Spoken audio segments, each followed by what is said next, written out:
sustainability and bringing to life my vision. The focus on solution and focus on being proactive. Your questions actually are bringing me back in time. And when you're in a relationship, at the end of the day, it's about finding somebody you click with. I say, sorry, that's not my cup of tea. I cannot help you. To be honest with you, I want to understand their mission. For you to have the right answers, first of all, you need to focus on getting the right questions. Just split up with my girlfriend. A free advice, I say that they just stopped, but join Eligent clubs. Don't fall in love with your ideas.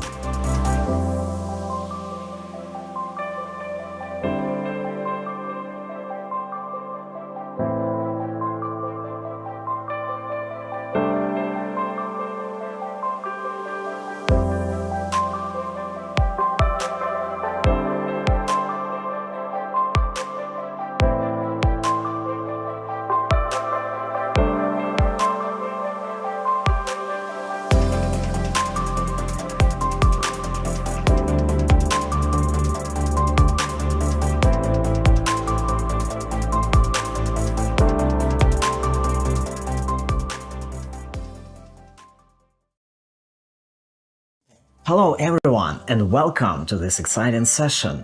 Today we are kicking off with something truly special, an exclusive 1-hour interview with a remarkable mentor whose guidance has made a profound impact on more than 1,000 startups. Joining us today is Marco Poliafico, a seasoned startup mentor with 8 years of experience of helping founders navigate the challenges of building and scaling their businesses. Marco's mentorship journey is nothing short of inspiring, and his insights have been a game changer for many tech entrepreneurs striving to turn their ideas into successful ventures. In this session, we'll explore Marco's journey, the insights he obtained along the way, and the practical advice he has for startup founders just like you. Whether you're launching your first startup or looking for fresh strategies to scale, this is a conversation you don't want to miss. So, sit back, take notes, and let's dive into a conversation with Marco Poliafico. Welcome, Marco. It's an absolute pleasure to have you here. Hi, Slava. Thanks for having me. Marco, can you tell me more about your background and how you work with startups? Yeah, sure. My background is mostly focused on the clean tech, clean energy, and the wider sustainability matters. So I bring that topic, that specialism with me, and I work as an advisor with startups. May I ask, what inspired you to start mentoring startups and how did you begin your journey? Oh, that's interesting, and it brings me back in time. You see, all my life is about sustainability and bringing to life my vision. So I think I was looking for some way to have a sort of multiplier effect, basically. You know, I want to have an impact. And I was thinking about, okay, what can I do? And of course, I come from the background and I work in my corporate job in the sectors. But I thought, hey, you know, somebody can become a podcaster, somebody can become a professor. And with my business background, I thought that a good way to have a wider impact would be to support other people who have the same ideas. So that's really how I started, yeah. I'd like to ask you the next question. How did you become a mentor at the Eligent Club? Oh, wow, that was such a long time ago now. Let me remember, because at the beginning, as I said, I tried to join as many accelerators as possible. But then pretty much straight away, I realized that at least back in time, you know, it was 2017, I realized that there were few accelerators that were really specialized on clean tech, clean energy, and this kind of things. So I said, hey, what about expanding my sphere of activity and maybe collaborating with other type of accelerators and ecosystems? And that was when I received a message and and we had a call actually with you, and I think it was 2016 or something like that. So yeah, it was more, I was in search of having a wider impact and embracing different type of startups. And I think this is what I found with Eligent Club then. So looking back, how has your perception of the startup world evolved over the time? Oh wow, I think it's been such a great experience. It's brilliant to work with startup founders such an amazing experience. And I think what I can say about my experience and what I love most is to see that brilliant enthusiasm that they have, but also the creativity. It's something that I admire in these people because they come up with some very creative solution to whatever problem they face. Now, of course, I'm not trying to say that everything is perfect. Yeah, no, that can never work. Let me say in this way, the very same secret of their success, which is the focus on solution and focus on being proactive, can be sometimes something that go against them. Yeah. For example, like, let me tell you a story about me attending different events, even with Eligent Club, and looking and listening to all these people that more or less they go on these events and they say, hey, is there anybody who wants to be a co-founder with me? And I say, gosh, no, wait, maybe that is not the best way. You know, it's very difficult. It doesn't work like that because there might be many problems down the line. But yeah, overall, I think it's been a great, great experience indeed. So let's be more specific. What key topics or areas do you focus on when mentoring startups? Your questions actually are bringing me back in time, and because, you know, I remember one of the speeches of Steve Jobs, and he was saying that all things will make sense behind side, and you know, you join the dots. But when you're there, and to me, and I think like for everybody who set up a startup, a founder, it's a messy journey. And it was the same for me, actually. I started offering help. They're saying, hey, you know, there is an ecosystem. Can you mentor them? Yeah, I'm in. But then in time, I was saying, wait a moment.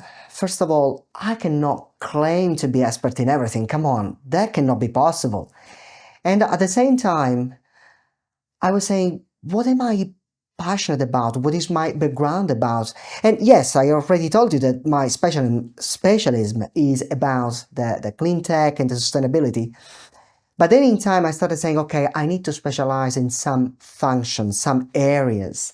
And that is where I started, okay, yes, no, yes, no. And I ended up with three main areas, which I've been now practicing for years. And they are basically around the pitch coaching, so everything about communication and business models, and in particular way, sustainable business models. So how to make your business model sustainable. And the third one, which might be maybe my secret passion because it's also the specialism of my MBA, which is about strategy. So entrepreneurial strategy and business strategy. So yeah, I think it's, you know, it was a journey and it was a matter of finding out where can I have more impact. What criteria do you use when selecting startups to mentor? Oh yes, definitely that is important. You know, we need to match. I was saying before about looking for a co-founder and somebody to work with, and similar, yeah, it happens in the same way when you advise, when you mentor, when you are an investor, when you are in a relationship. At the end of the day, it's about finding somebody you click with. So in my case, I think, you know, I'm very clear about my areas, and I say, hey, you know, I can help you with strategy, I can help you with pitch coaching, communication, I can help you with business models.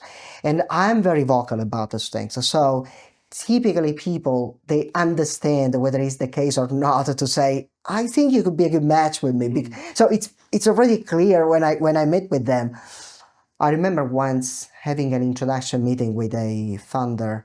It was a couple of funders actually, and they said, okay, what do you do? And I was talking about how I support startups, and they say, oh, but we need social media, we need to sell. I say, sorry, It's not my cup of tea. I cannot help you. So typically, that is how I first of all meet the right people. But then, to be honest with you, I want to understand their mission. I want to know what they want to do, what they want to get. So that is very important, understanding their mission. Then something else, what should I say? In terms of selecting them, something that I'm very interested in is understanding whether they have clear ideas about what they want to get. Sometimes you meet people and they say, "Oh, I set up a startup. Can you help me?" I say, did you do your homeworks? Did you try to actually clarify what you need, what you want to achieve? Fundamentally, I think I heard various people saying, for you to have the right answers, first of all, you need to focus on getting the right questions. So when I meet with these people, with the founders, and I want to check, do they have the right questions? Do they have clear questions to ask? And that is very important to me because that suggests that they actually did their homework, so that they actually, yeah, this is what I want to achieve. This is the way. And I'm not trying to say that they have clear answers, of course, otherwise they wouldn't ask for help. But definitely having better questions, and that helps me. And I would add another thing, coachability. How important it is actually, and this is actually very a mantra that investors keep repeating. They want to find somebody who is coachable. And coachable to me doesn't mean that they actually do what I suggest them to do. No, no, no, by any means. But maybe not to dismiss straight away. When you talk with them, and you can see sometimes I had that impression that they say, "Hey, have you thought about that?" "Oh, no, no, no, no, no, no, no, that's not, no, no, no, that wouldn't work. I have my clear ideas." And I wonder, why do you look for an advisor if you already know that you wouldn't consider any ideas? So yeah, I would say this is a bit of few things that I look for, and how I end up choosing startups I work with. What are the key lessons you've learned from working with startup founders? I think when you talk with startups, when you advise startups and you work with them, there is a lot of what I call same problems, different problems. And I will explain what I mean. Same problems means that at the end of the day, I noticed two trends. They are always there. It doesn't matter the geography, the age, the ecosystem, the vertical that they are in. But there are two things that I always notice. The first one is, no matter what, no matter the question that they had for you, but I end up spending 50% of my time coaching them, which is not about technical questions, but it's really about coaching. I had founders that they were, I could see they were not committed, and I was saying, "Oh, I just split up with my girlfriend," and you end up building up a relationship if the mentoring that is for a few months. So this is the first trend that I noticed. Regardless of the question, 50% is always about coaching them as a human being, which is great, by the way.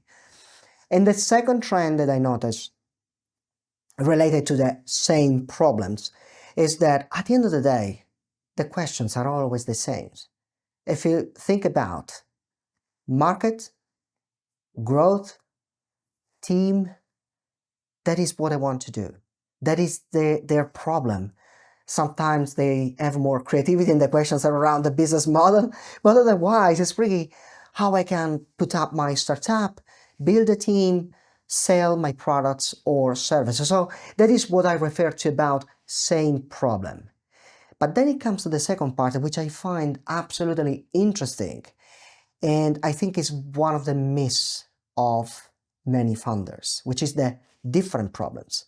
So you might have the same questions, yes, but what makes the questions different is actually you as a founder. Now, if you look at one of the two main frameworks in business strategy, one is about like outwarding looking, so the market is the five forces from. Michael Porter. But the other one is about resources and capabilities, which is more about looking inside, which means your team, and understanding how you can create value with the resources and capabilities that you have, or how you can fill the gap to have the right resources and capabilities to create value. And what I notice, unfortunately, that quite often funders try to copy and paste solutions. Oh, they say, oh, Slava adopted this revenue stream or route to market. Oh, that must work. Let's do it. On the other hand, outside there is a lot of advice that goes around. Yeah, just look at successful people, what they did, and try to do the same. But I think that doesn't really work as such, because each of us is different. Look at the two of us. We speak different languages, and you might have a different. In fact, you have a different background from mine. I might be more, for example, I feel more analytical. You might be more sales oriented. For example, I don't know that, but that means that each of us would try to inform the business model in a different way.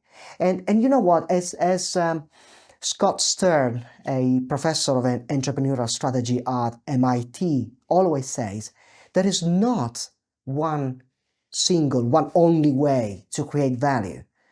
So each of us can get there in a different way. So yeah, that is when I say about different problems. They look like the same, but what makes different is the ecosystem. It's about us.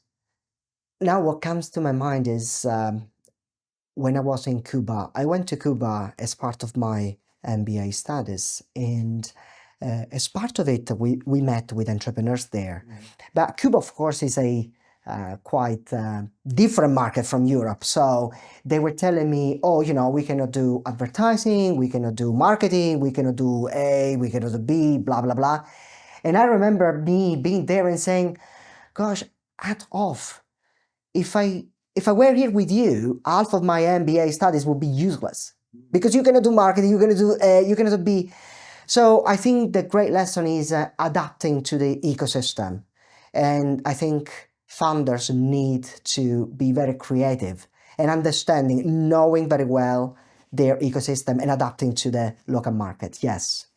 So far as I know, you also stopped offering mentorship for free. So can you tell about this story? Why did you decide to stop offering mentorship for free? Yeah, that's true. You are well informed. And why did I do that? Well, I think I say before, it's a matter of how can I maximize my impact. And it goes without saying that also a linked question is, how can I maximize the use of my resources? And typically, you, me, like every founder, we work surrounded by constraints. And typically we talk about budget and about time.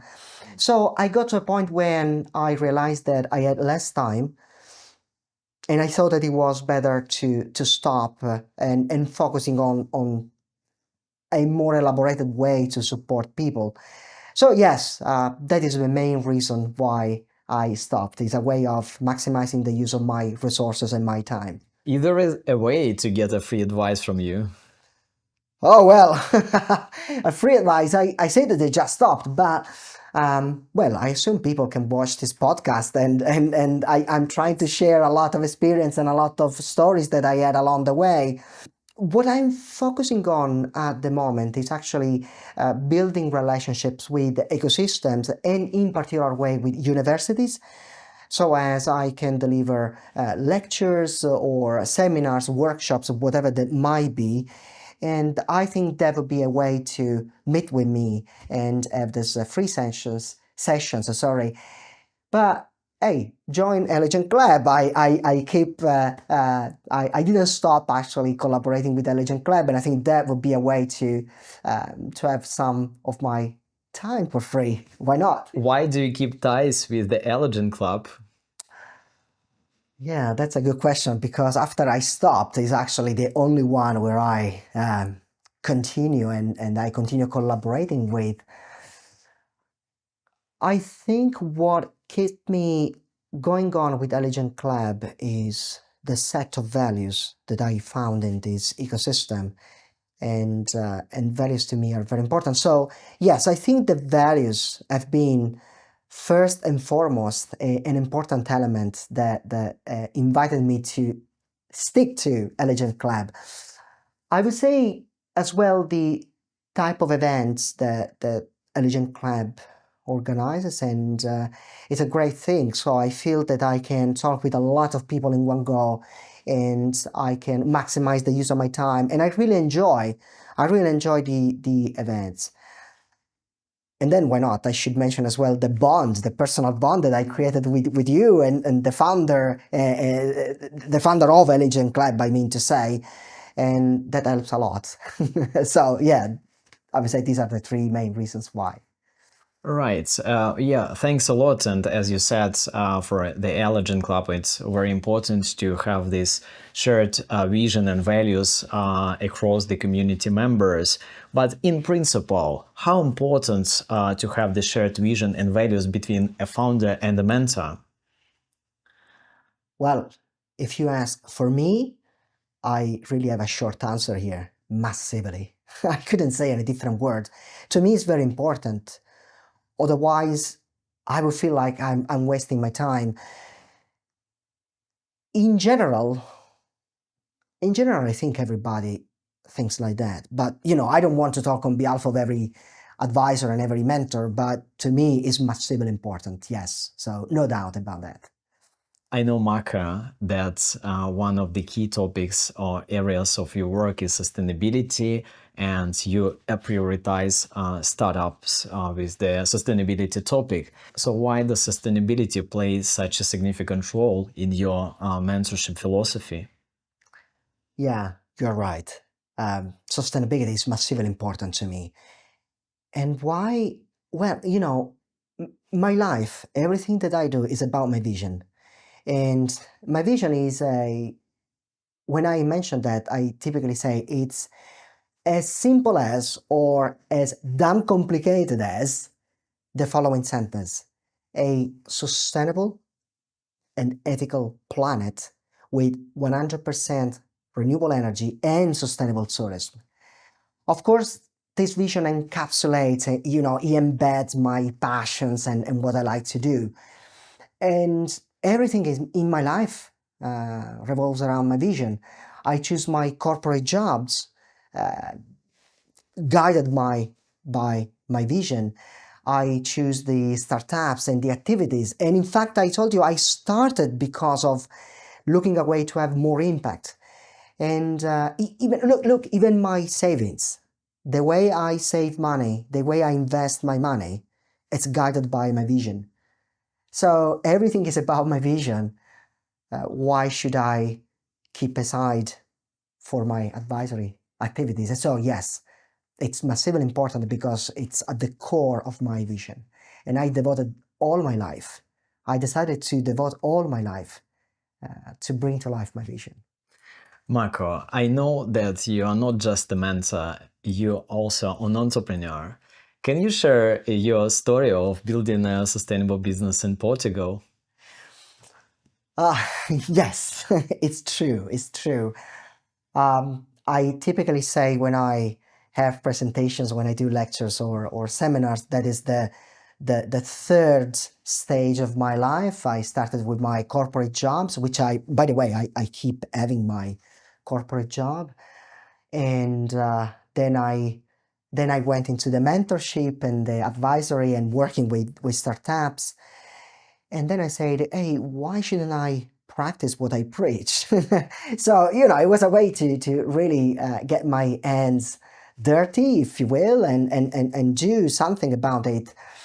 And so, yes, we started a project in Portugal. And my passion has always been about sustainable hospitality.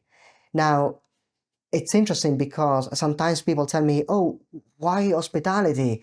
And I don't know whether I told you the story, but when I was at university, about 30 years ago, maybe now, my passion was already about sustainability, of course. I studied environmental engineering, but also my summer job was in tourist resorts. So I started developing this passion for hospitality. And then I screened out, I wanted to do my dissertation, and it was about environmental and energy management of hotels and resorts.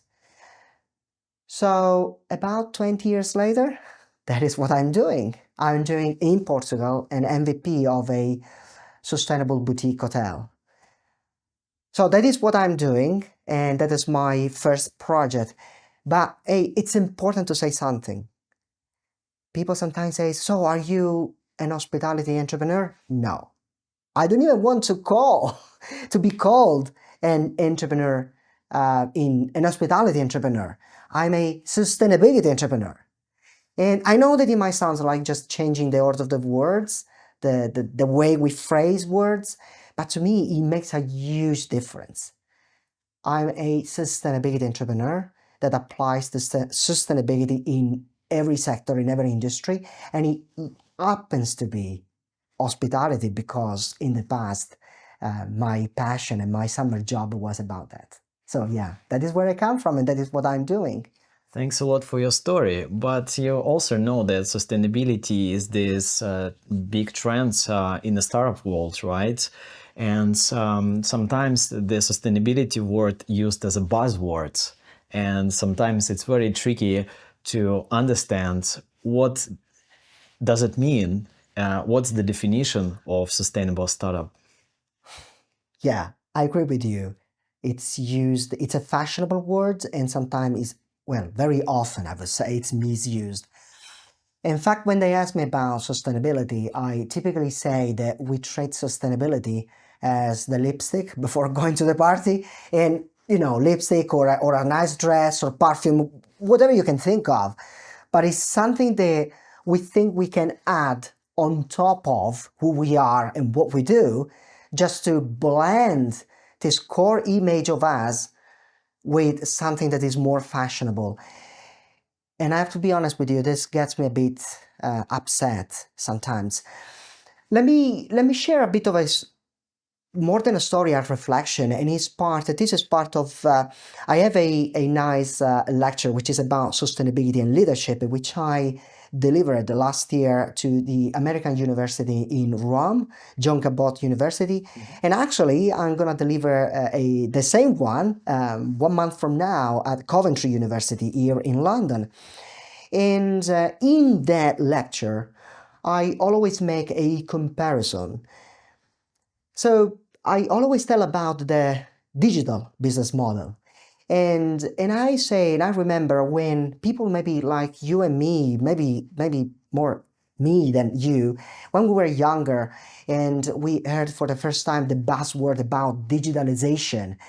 And at that point in time, you will see all this, well, more than startups, businesses basically, all the businesses around that will say, oh, yes, yes, I just, I painted green, I did a website, and sorry, I did a website and now I'm digital. So they kept doing the same thing and they added a website and they were thinking to be digital in that way. Now, 20 years later, now that we are used with Uber, with Monzo, Revolut, and FinTech, and with so many other digital business models, when we think about 20 years ago, those people that were just putting up a website and thinking that they were digital, what is the reaction? Well, we laugh at them. We say, come on, this is not being digital. Now, I'm afraid that we are going through the same loop now.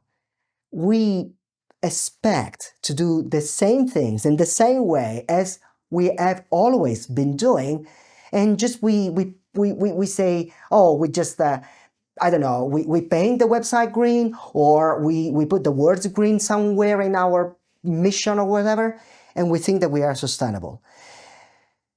So that is a bit of a disappointment, to be honest with you. I'm a bit hard about this, and that's what I'm trying to do, trying to reflect. And there is a great study from Boston Consulting Group that I mentioned in this lecture, and they say that the only way to make actually a business model sustainable is making sure that sustainability goes deeper in the business model. It goes deeper into the activities, the things that we do, not just a lipstick before going to the party. So that is what I'm trying to do in my business as well, and in any lecture and any opportunity that I have to talk about sustainability. Even here, as you notice, I'm repeating the same thing. So yes, sustainability should go deeper into the business model. Maka, I assume after this video you may get multiple requests on social media of when founders trying to approach you and maybe ask for some advice and maybe schedule some possible meeting. So what steps should startup founders take to approach you for mentorship? Yeah, what steps? Well, I think, mentorship, investment, anything is based on human relationships. So I think that should be the most natural thing to do. Maybe attending your events, when I say your, I mean Eligent Club events, or meeting, or you mentioned approaching through the social media, and I think, I have a secret question for you. I always wonder, why do people, and I guess you know what I'm talking about, like, I keep asking, we are in a professional environment, and I say, why do people send out like invitation on social media? And of course, I refer to LinkedIn with no introduction. Why do people expect that people on the other side of the screen say, oh yes, here we go, he or she invited me, I know who they are, I know exactly what they want. I have to say, this is a question that I will keep asking. Maybe I will never find an answer, but I repeat the same thing when I go to your events.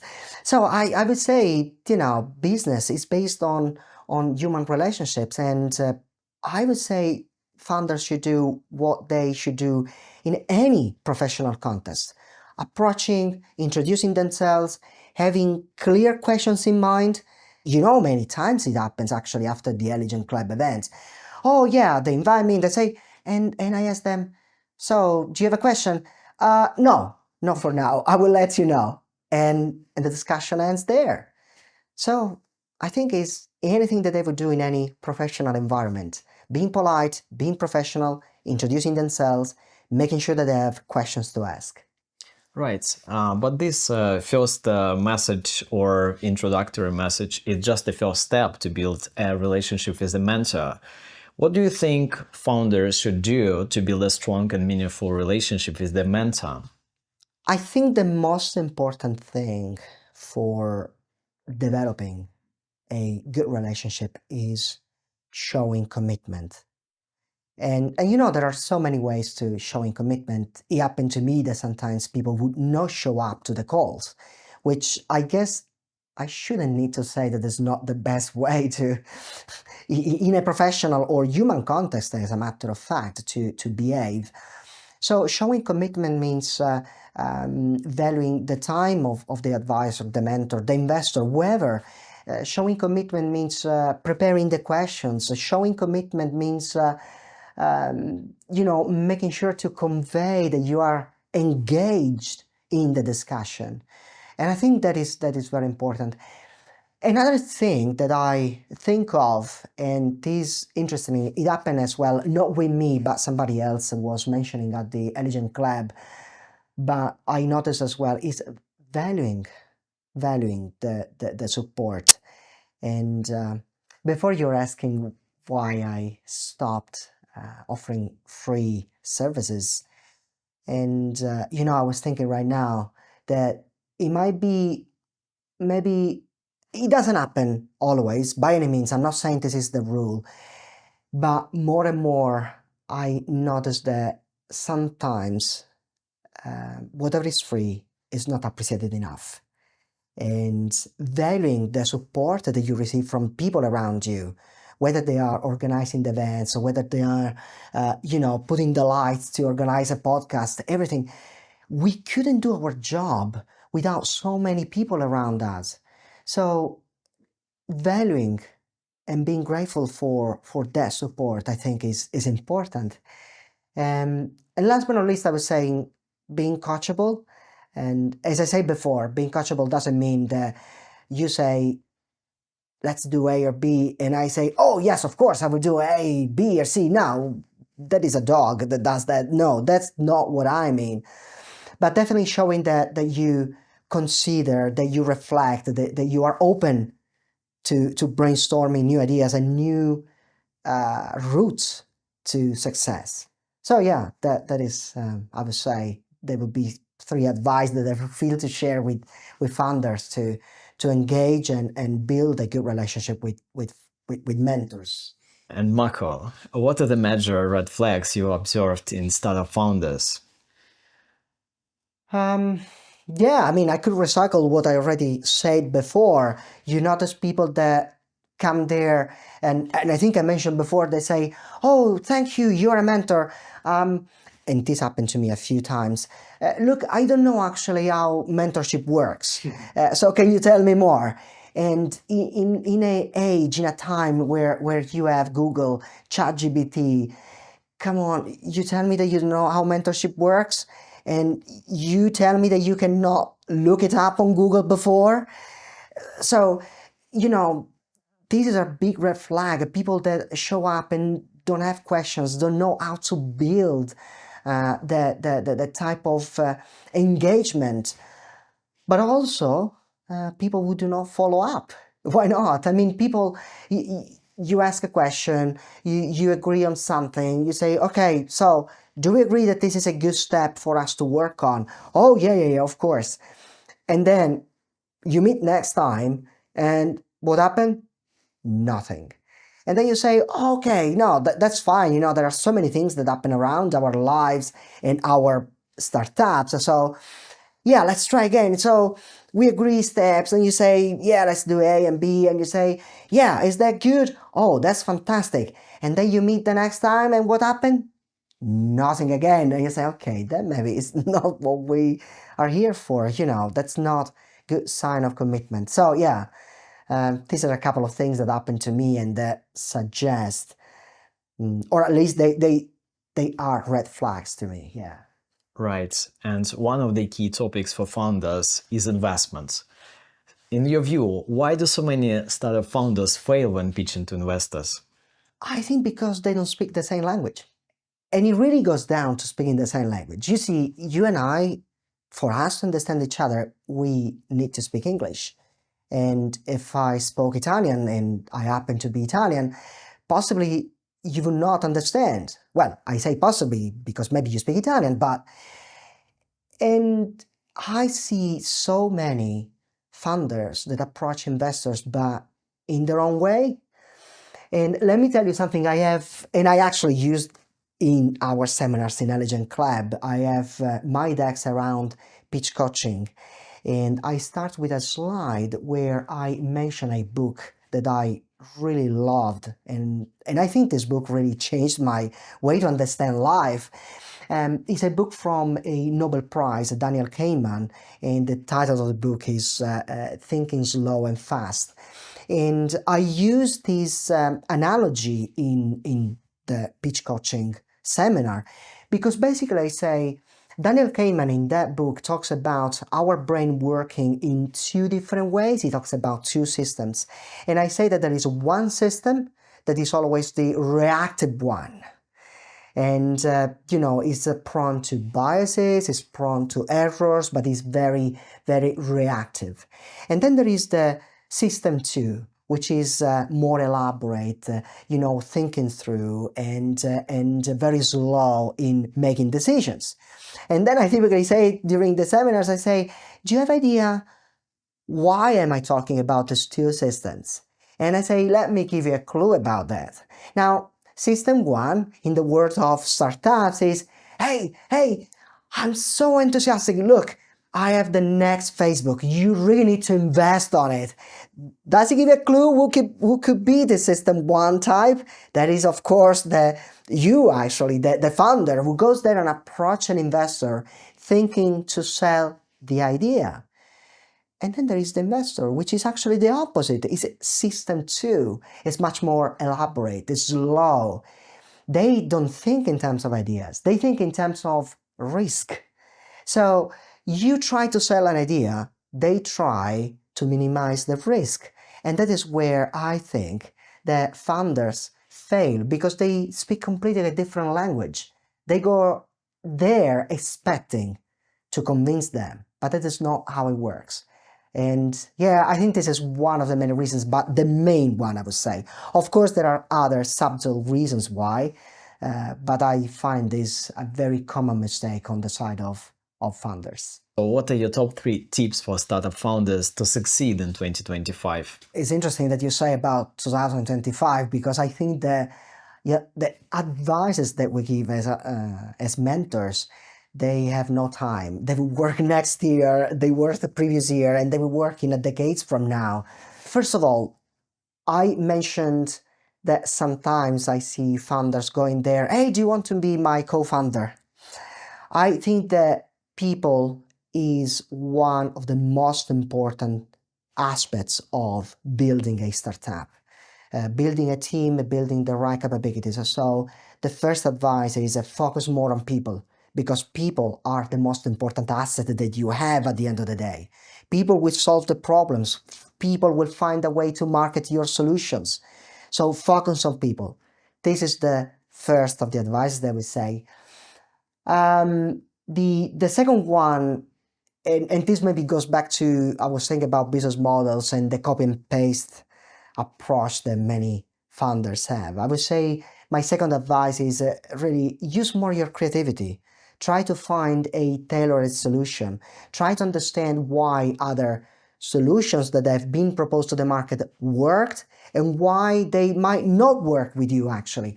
So my second advice is really don't copy and paste. Just use your brain and be creative. And a third one, okay, something that I find myself saying to quite a few founders, and they actually are shocked when I say that sentence. I typically say, don't fall in love with your ideas. I say, what do you mean? I have the passion, I'm building my idea. What do I mean? Is, you see, when we develop something, it's our baby. And we are so much in love with our baby that we risk to be blind to any criticism and to things that might fail, to things that might be weaknesses of our baby. And when I say our baby, I mean our ideas that we are developing. So I saw so many founders that, yes, of course, they are so enthusiastic, so passionate about what they are doing, but then they might miss the point. They might miss to to challenge those ideas with the market, to go out there and say to potential clients, would you buy this? Because they are so much in love with their ideas that maybe they are even afraid to be rejected by the potential customer. So yeah, that is my third advice. Don't fall in love with your ideas. Try to challenge them. The main question of our interview today: what legacy do you hope to leave behind as an entrepreneur and a mentor? Well, I already said my life revolves around my vision: a sustainable and ethical planet with 100% renewable energy and sustainable tourism. And as you notice, I keep repeating it. That's important even to me, that I keep reminding myself, this is my vision. So the impact that I wish to have in any way, shape or form as an employee in my corporate jobs, as an advisor, as an entrepreneur, is really to bring to life my vision and leave the legacy of a more sustainable planet. Thank you, Marco. I'm going to ask you a series of rapid-fire questions, and I'd like you to answer each one very briefly, ideally in just one sentence. Okay. Ready? Let's go. Let's try. What's the most common mistake startup founders make in the early stages? Forgetting how dating world works. Which means don't invite a co-founder straight away, just establish a relationship. What's the key to building a sustainable startup in today's economy? First of all, challenge the very same idea that you have about sustainability. What role does emotional intelligence play in the founder's success? huge. And this is in one word.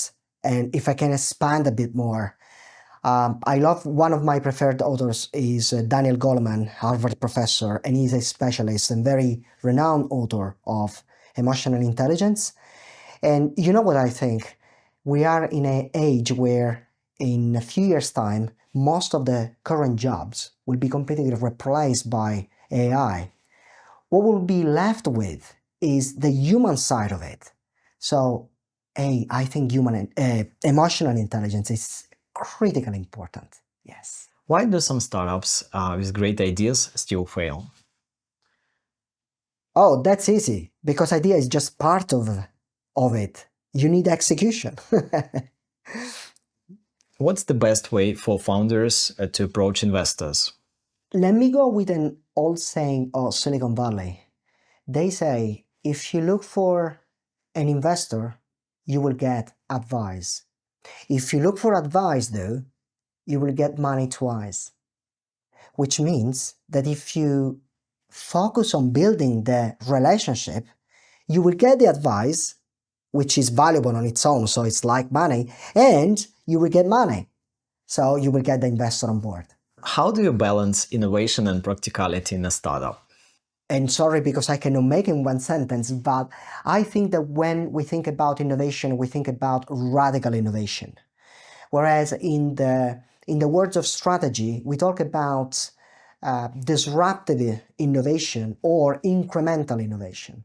So I think a good way to manage the practicality with the innovation is to embrace with incremental innovation. Innovation can be about marginally improving a process, a way to deliver, a way to interact with a stakeholder. And then some of these ideas might bring to some disruptive idea. So yeah, I think one way is acknowledging the difference between and the fact that you can have both of them, disruptive and incremental innovation. What is the habit that all successful startup founders seem to have? I think a relentless focus on pursuing solutions. And I would add in the mix a bit of creativity. Yeah. And by the way, when I say relentless focus, that means as well keep going because life is not easy and developing a startup is not like something that can happen the first time you do it, you attempt it. So relentless also means keep going until when it works. What book or resource should every founder read? Let me mention Eric Rice is the author of Lean Startup. I think it's a great book, and two immediate messages that I remember from that book are about the author saying always this sentence, get out of the building. And that goes back to what we were saying before. Don't fall in love with your ideas. I was using this sentence. Sometimes founders are there in their labs and they try to invent solutions. But as Elon Musk said in a speech, you can make everything work on PowerPoint. So you need to go out of the building. You need to go out and ask potential clients. And that is a very, very important message that I remember from this book. I will stop here because I don't want to spoil all the others, but yeah, Lean Startup. What's the role of sustainability and in building a long-term business? Well, if you ask me, it's a very critical role. It should be at the core of every business, but let me admit, I'm biased. That is my vision. That is really the message that I want to champion every day of my life. I think it's the World Council for Sustainable Business Development that said that sustainability nowadays is the biggest economic opportunity of our times. So, I don't know, I let you decide. It might be an authoritative organization saying that, or it might be another biased subject who say that. I let you decide and I let our listeners decide in that. Thank you, Marco. And that wraps up our incredible conversation with Marco Poliafico. I hope you found his insights as valuable and inspiring as I did. Marco's wisdom is a treasure for any startup founder or tech entrepreneur looking to grow and succeed. If you enjoyed this interview and would like to see Marco back on the channel, let's set a goal. We need to hit 10,000 likes on this video. Your support makes all the difference, and it's the best way to let us know you want more of these amazing conversations. Don't forget to subscribe to the channel and turn on notifications so you'll never miss out on more content tailored to help you thrive on your entrepreneurial journey. Thank you for tuning in, and I'll see you in the next video.